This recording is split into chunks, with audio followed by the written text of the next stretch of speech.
그럼 이제 우리 바이러스성 식중독 보도록 할까요? 바이러스성. 자, 바이러스성 식중독 하면은요, 말 그대로 바이러스에 의해서 발생하는 식중독이죠. 그래서 거기 밑에 보면 세균하고 바이러스를 좀 비교해 놨는데요. 세균성 식중독과 바이러스성 식중독. 자, 한번 보시면은, 세균은 말 그대로 균 자체라든지 균이 만들어낸 독소에 의해서 발생을 하지만, 얘는 당연히 바이러스 입자에 의해서 발생을 하죠. 자, 가장 큰 차이점 중에 하나가 세균은 스스로 증식할 수 있어요. 자가 증식을 할 수 있다면 바이러스는 절대 자가 증식을 못합니다. 스스로 증식 못해요. 그래서 오로지 숙주세포 내에서만 증식이 가능했었죠. 그 다음에 세균은 다량 보통 섭취하면 발생을 했지만 얘는 미량. 10개에서 100개만 먹어도 발생해요. 그럼 바이러스성 식중독은요. 10개에서 100개 정도 아주 소량, 미량으로도 발생할 수 있어요. 그 다음에 여러분, 치료법 없습니다. 일반적인 치료법이나 백신이 개발되어 있지 않아요.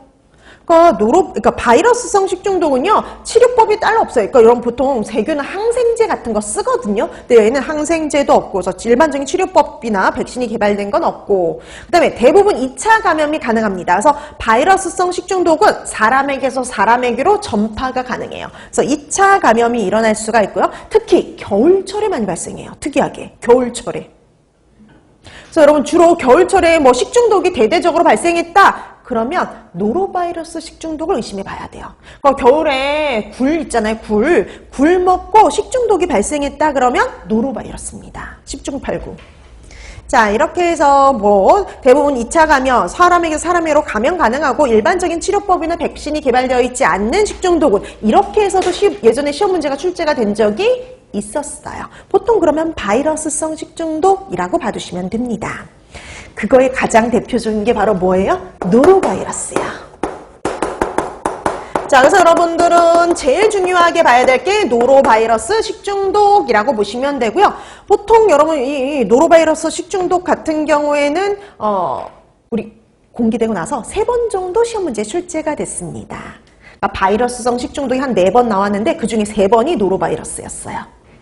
그러니까 노로바이러스가 바이러스성 식중독이 제일 중요해요. 우리나라에서 제일 많이 발생하는 식중독의 대표거든요. 그래서 우리나라에서 많이 발생하는 거 노로바이러스, 요즘에 살모넬라요. 코로나 다음부터 살모넬라가 엄청 발생하고 있어요. 맨날 달걀로 만든 식품 때문에 달걀로 인해서 많이 발생하고 있고, 그다음에 그 외에 뭐 병원성 대장균 이런 애들이 보통 3인방이거든요. 자, 그럼 노로바이러스 식중독 갑니다. 원인. 병원체 원인은요, 당연히 노로바이러스죠. 노로바이러스가 원인이에요.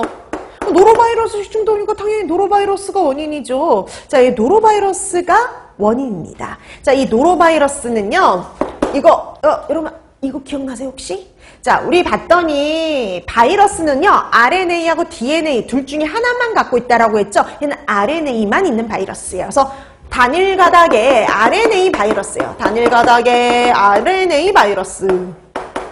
그래서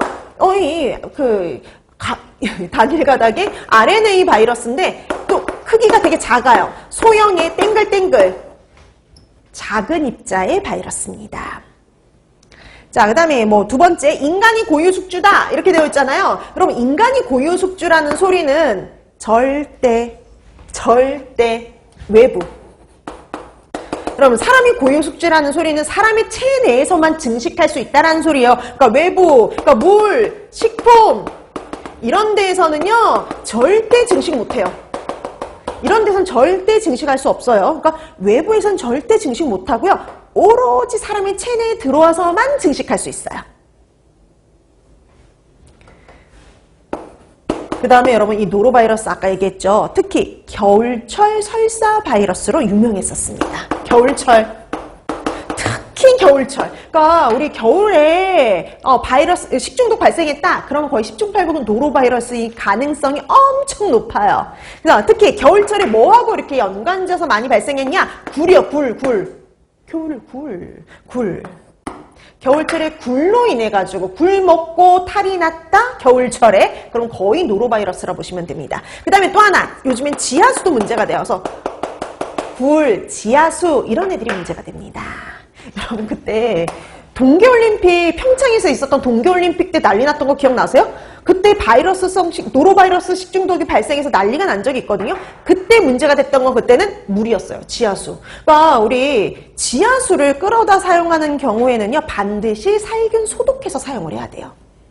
그래서 굴, 지하수 이런 것들이 문제가 될 수 있습니다. 근데 예전엔 겨울철에 주로 발생을 했기 때문에 겨울철 설사 바이러스다 이런 별명도 붙어 있었어요. 근데 요즘엔 거의 1년 내내 발생합니다. 1년 내내 발생하긴 하지만 여전히 겨울철에 좀 많이 발생하는 편 이렇게 보시면 돼요. 근데 작년에 9월 달에 노로바이러스가 어마어마하게 한번 발생한 적이 있어요. 1000명이요. 한 지역에서. 남원에서요. 여러 학교에서요. 동시다발적으로 식중독이 발생해서 난리가 났거든요. 그러니까 다 모아보니까 한 1000명 정도의 학생, 직원,